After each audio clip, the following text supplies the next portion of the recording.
is a lower body day. I got deadlifts, I got pause squats, I got hamstrings, I got back extensions and calves. Yes, I'm even doing calves now. Some of my life goals for this year is to get my businesses to be a little bit more autonomous so I can have a little more free time. I feel like that's something that's been missing in my life is my own personal creativity. Like there's a book that I want to write, there's a short film that I want to write. So in order to get that, I have to create a little bit more time for myself.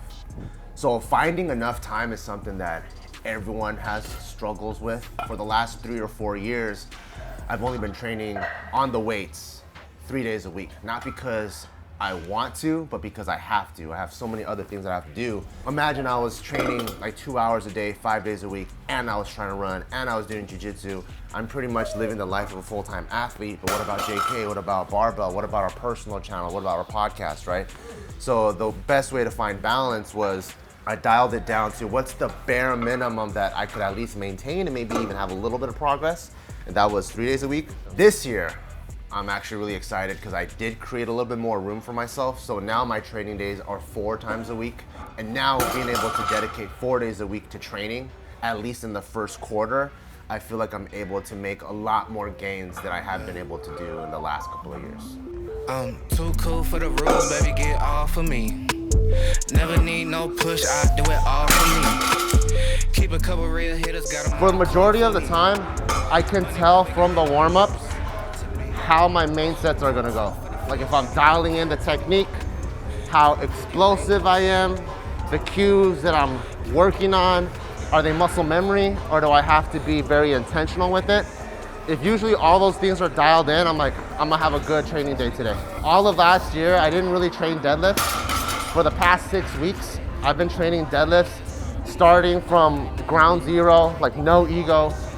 I could probably pull 500 on any day, but I started my training weight at like 275 and I slowly brought it up to 315, slowly brought it up to 365, brought it up to 385 last week for my main working set. So I've been really just trying to dial in the form, everything that I've learned from the past and from my last meet, trying to bring it all together so that I can have a good deadlift this year.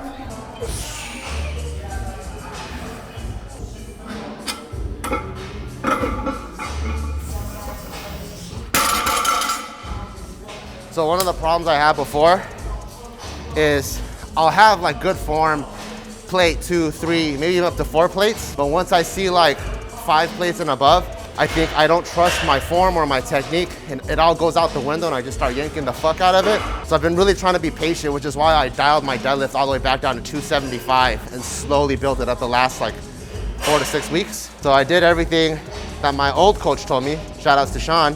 He says, always pull the slack out of the bar, be a little bit patient and then rip it.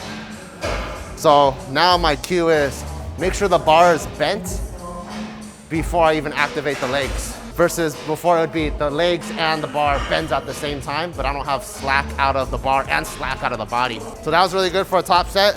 Now I got my first back off set, 405, 407.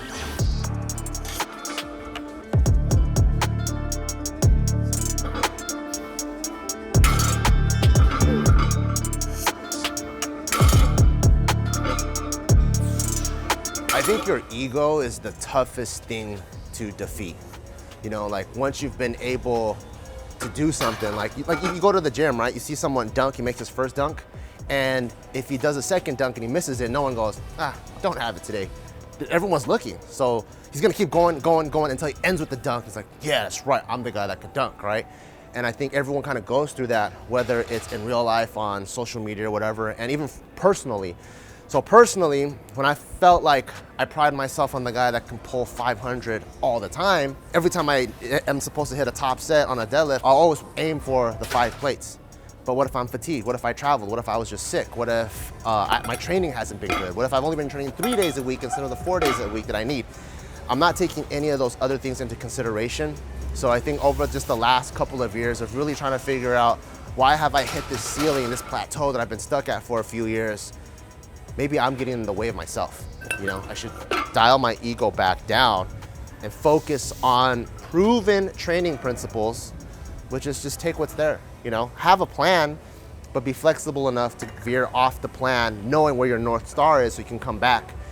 And surprisingly, it's paid off. So I'm really happy where my strength is going right now, which is why I'm saying, like, if I can keep my ego at bay and just keep sticking to the plan, I think I'll be able to hit some good numbers by the end of Q1, which is like March 31st. So hopefully in April or May, I'll look for a meet.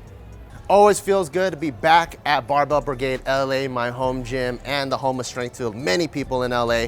Thank you guys for always supporting. If you like the jacket that I was wearing, that was from the Ascend collection, you can go to barbellbrigade.com, check that out. We got dad hats, statement tees, Axiom tee, and also the brand new performance greens and immunity support that we just dropped. Super delicious. Agua de pepino and agua de piña. See you guys next time. Peace.